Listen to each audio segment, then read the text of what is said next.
Madame la ministre de la Santé, j'ai souvent pris la parole dans cet hémicycle au nom des parlementaires communistes et du groupe GDR pour vous alerter sur l'état catastrophique de nos hôpitaux publics et notamment sur la situation des services d'urgence qui manifesteront ce jeudi 6 juin. La situation est explosive. Le personnel est à bout de souffle, épuisé, éreinté. Il doit traiter le plus urgent des urgences. Les soignants sont arrivés au point de rupture. Les enfants, les jeunes, les femmes et les hommes sont entassés dans les salles et dans les couloirs. En l'an 2000, 5 millions de passages dans les urgences.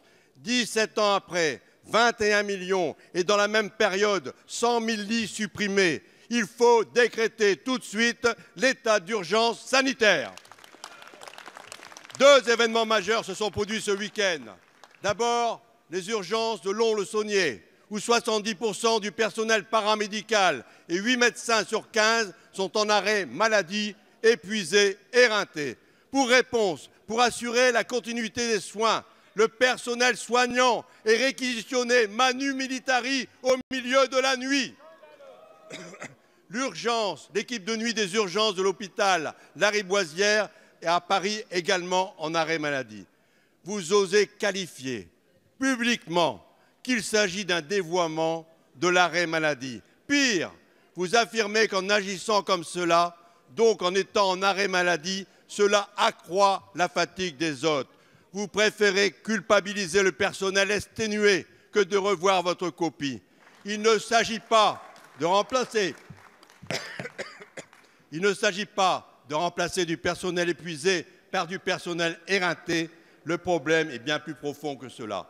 Les arrêts maladie, les burn-out et pire encore les suicides. Madame la ministre, arrêtons tout cela. Mettons-nous autour d'une table avec les syndicalistes, les personnels et les élus. Merci, Madame la ministre, c'est du matériel et du personnel qu'il nous faut tout de suite. La parole est à Madame Christelle Dubos, secrétaire d'État auprès de la ministre de la Santé et des Solidarités.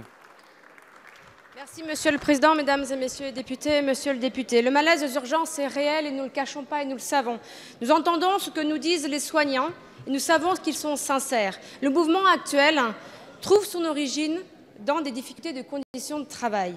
L'attente, les sensibilités, voire les agressions, le rythme de travail exigeant sont source de tension pour les soignants. Le facteur commun de ces problèmes, c'est l'engorgement des services d'urgence, lié à l'afflux des patients de plus en plus nombreux qui s'y présentent. Le nombre de passages aux urgences augmente chaque année et ont doublé en 20 ans, avec 21 millions de passages d'urgence en 2016 contre 10 millions en 1996 en France métropolitaine. Pour bien fonctionner, les urgences doivent rester le lieu de prise en charge des cas graves et urgents. Elles n'ont pas vocation à accueillir tous les patients pour tous leurs problèmes de santé. Le problème ne se situe pas tant aux urgences qu'en amont et qu'en aval des urgences. La solution pour éviter l'attente et l'afflux des patients, c'est de leur donner rapidement accès à un médecin près de chez eux, même sans rendez-vous.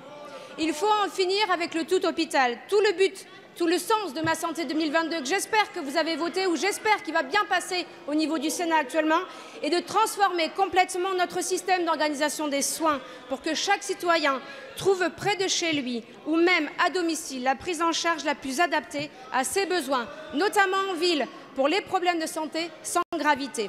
Dans Ma Santé 2022, nous finançons spécifiquement les organisations comme les communautés de professionnels territoriales de santé qui permettent de garantir l'accès à des soins sans rendez-vous en journée et nous finançons également la création de postes d'assistants médicaux pour libérer du temps médical.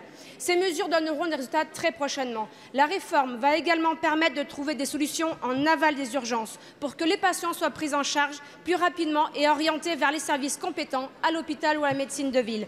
Par ailleurs, nous formons les médecins urgentistes. Pour rappel, un diplôme d'urgence a été créé et mis en place avec la réforme du 3e cycle dès la rentrée universitaire 2017. Ce sont 461 postes de médecins urgentistes qui arrivent dans un an. Je vous remercie. Merci Madame la Ministre. La parole est à Monsieur Pierre Vatan.